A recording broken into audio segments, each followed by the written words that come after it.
Gubernur Koster sampaikan Raperda Provinsi Bali tentang Rencana Perlindungan dan Pengelolaan Lingkungan Hidup tahun 2025 sampai 2055. Komitmen serius jaga alam lingkungan Bali sebagai aset dan warisan yang harus dilestarikan. Raperda Provinsi Bali tentang Rencana Perlindungan dan Pengelolaan Lingkungan Hidup tahun 2025-2055 ini sebenarnya lebih mengacu pada peraturan perundang-undangan yang dikeluarkan oleh pemerintah pusat. Kita menyesuaikan karena amanat undang-undang tersebut. Sebenarnya kita sudah memiliki peraturan lebih dari cukup untuk pengelolaan lingkungan. Yang pertama adalah Peraturan Gubernur Bali nomor 97 tahun 2018 tentang pembatasan penggunaan timbulan sampah plastik sekali pakai, dan Peraturan Gubernur Bali nomor 47 tahun 2019 tentang pengelolaan sampah berbasis sungai. Kalau dua-duanya ini dijalankan dengan baik sampai ke tingkat desa, saya kira masalah sampah ini bisa kita tuntaskan. Tapi ternyata belum berjalan optimal dua peraturan gubernur ini, sehingga pada tahun ini, tahun 2025 ini akan dilakukan percepatan secara lebih progresif sampai ke desa-desa dan melibatkan para pihak termasuk komunitas lingkungan dan perguruan tinggi untuk melakukan edukasi, sosialisasi secara masif, dan kita semua supaya peduli terhadap masalah sampah yang harus kita kelola dengan baik di Provinsi Bali. Karena sampah ini menjadi isu yang sangat penting saat ini dalam konteks kaitannya dengan kita akan meningkatkan jumlah kunjungan wisatawan mancanegara ke Provinsi Bali. Jadi karena itu, selain isu kemacetan, isu sampah, dan juga isu masalah keamanan dan adanya wisatawan asing yang nakal yang akan kita tertibkan mulai tahun ini, maka semua aspek yang berkaitan dengan penyelenggaraan pariwisata yang berbasis budaya, berkualitas, dan bermartabat kita akan tegakkan betul mulai tahun ini. Saya tidak akan ada kompromi dengan pihak manapun juga untuk menjalankan peraturan daerah dan peraturan gubernur yang sudah dikeluarkan berkaitan dengan standar penyelenggaraan pariwisata budaya Provinsi Bali. Dan mohon dukungan kepada pimpinan anggota DPRD untuk mendukung ini dan ikut bergerak di lapangan mengajak masyarakat agar masalah sampah ini bisa kita selesaikan.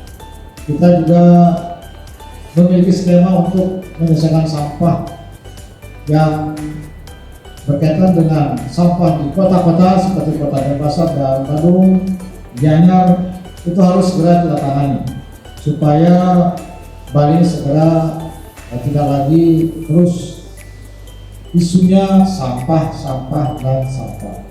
Selain juga masalah kemacetan dan isu-isu lainnya.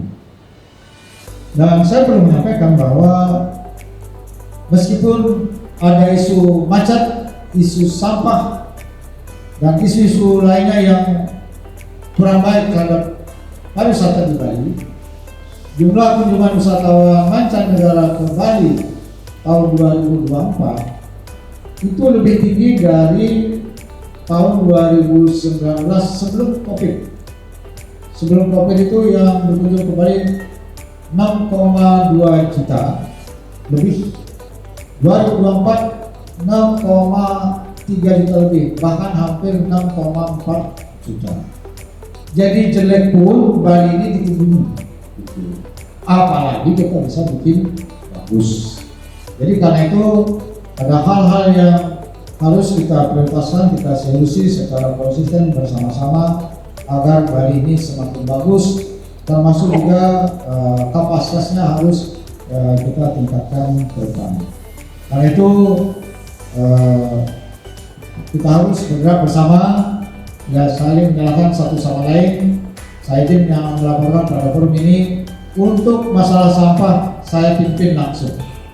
Saya sudah menghubungi Bupati Wali Kota Bali untuk menangani masalah sampah ini, kemudian memimpin langsung mengenai masalah upaya untuk mengatasi kemacetan, membangun infrastruktur dan pengelolaan transportasi yang akan kita segera aktifkan, yaitu Trans Metro Dewata. Dan sejumlah kebijakan lain berkaitan dengan agar arus lalu lintas di wilayah Sampah GK ini berjalan lebih lancar, lebih awal tanpa menunggu pembangunan infrastruktur selesai. Ini harus kita segera atasi. Jadi saya akan pimpin langsung sekarang. Jadi sudah dilakukan rapat beberapa kali, secara rutin kita akan lakukan ini sampai selesai dengan tuntas. Mengenai perda soal pengelolaan lingkungan ini, saya kira Bapak Ibu sekalian, substansinya saya lihat nggak ada yang berat, ringan-ringan semua. Jadi karena itu juga makin cepat makin baik, ya, karena ibarat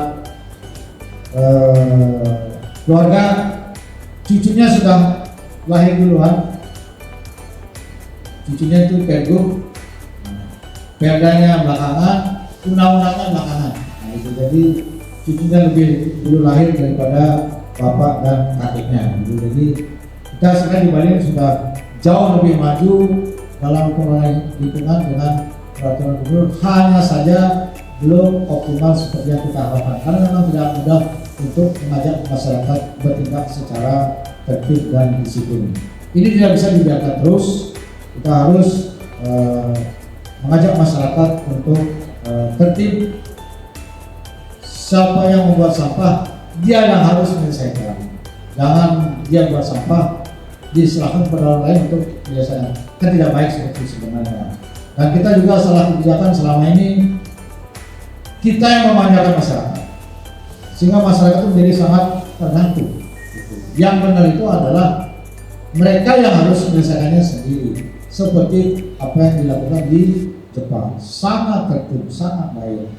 Kalau di Jepang bisa, mengapa kita tidak? Kan sama-sama kita manusia juga, makanya kira-kira paling banyak juga satu hari 3 kali, itu juga gizinya sama juga, bukan libur kita, mestinya sama. Yang beda adalah soal komitmen dan konsistensi. Itu yang harus kita bangun secara bersama-sama kepada masyarakat. Kita selama ini salah, terlalu memanjakan masyarakat, sehingga sekarang masyarakat itu menjadi serba-serba bergantung kepada pemerintah yang sebenarnya tidak perlu bergantung kepada pemerintah. Nah, ini yang harus kita tata kembali dengan baik ke depan, supaya masalah sampah ini tidak menjadi tanggung jawab pemerintah semata, tapi menjadi tanggung jawab bersama pemerintah bersama masyarakat. Ini pula yang menjadi visi kita, namun saat kita kembali melalui pola pembangunan semesta berencana dalam daerah baru, agar Bali ini terkelola dengan baik.